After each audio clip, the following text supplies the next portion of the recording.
ഒരു വെഡ്ഡിംഗ് ഫോട്ടോഗ്രാഫർക്ക് നിങ്ങളുടെ വെഡ്ഡിംഗ് ഡേയിൽ എത്രത്തോളം കോൺട്രിബ്യൂട്ട് ചെയ്യാൻ പറ്റുന്നുള്ളതിനെ പറ്റി നിങ്ങൾക്ക് വല്ല ധാരണയുണ്ടാവും. അതായത് നമ്മൾ വിചാരിക്കുന്നത് കുറച്ച് ഫോട്ടോസ് എടുക്കാൻ വരുന്ന കുറച്ച് ആൾക്കാർ എന്നുള്ളത് മാത്രമാണ്. അതിൻ്റെ അപ്പുറത്ത് നിങ്ങളുടെ വെഡ്ഡിംഗ് ഡേ പ്ലാൻ ചെയ്യുമ്പോൾ നിങ്ങൾക്ക് ഒത്തിരി കാര്യങ്ങൾ ഫോട്ടോഗ്രാഫറുടെ അടുത്ത് ചോദിച്ച് മനസ്സിലാക്കാൻ പറ്റും. അതിൽ സജഷൻസ് എടുക്കാൻ പറ്റുന്ന ഒരു മേഖല കോസ്റ്റ്യൂംസ് ആണ്.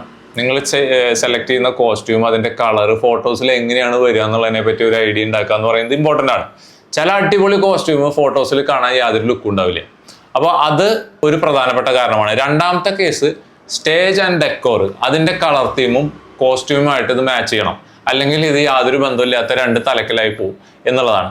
അപ്പൊ അത് ഒരു പ്രധാനപ്പെട്ട കാര്യമാണ്. അതിൽ സജഷൻസ് ഫോട്ടോഗ്രാഫറോട് ചോദിക്കാവുന്നതാണ്. മൂന്നാമത്തെ കാര്യം എന്താണ്? ടൈം മാനേജ്മെന്റ് ആണ്. ഓരോ പരിപാടികൾക്കും വേണ്ടിയിട്ട് ഇപ്പോൾ സ്റ്റേജിൽ നടക്കുന്ന കുറെ പരിപാടികൾ ഉണ്ടാവാം, അതിന്റെ ടൈം മാനേജ്മെന്റ് എങ്ങനെയാണ്, പ്ലേസ്മെന്റ്സ് എങ്ങനെയാണ്, ഇങ്ങനെ കുറെ കാര്യങ്ങളിൽ നിങ്ങൾക്ക് സജഷൻസ് ചോദിക്കാവുന്നതാണ്. അപ്പൊ ഇങ്ങനെ ഒത്തിരി കാര്യങ്ങളിൽ ഫോട്ടോഗ്രാഫർമാരോട് അഡ്വൈസ് ചോദിക്കുന്നത് നിങ്ങളുടെ വെഡിങ് ഡേ അടിപൊളിയാക്കാൻ സഹായിക്കും. അതിന്റെ കാരണം ഒത്തിരി വെഡിങ്സും ഈവൻസും കണ്ട് എക്സ്പീരിയൻസ് ചെയ്തിട്ടുള്ള ആളുകളാണ് വെഡിങ് ഫോട്ടോഗ്രാഫേഴ്സ്.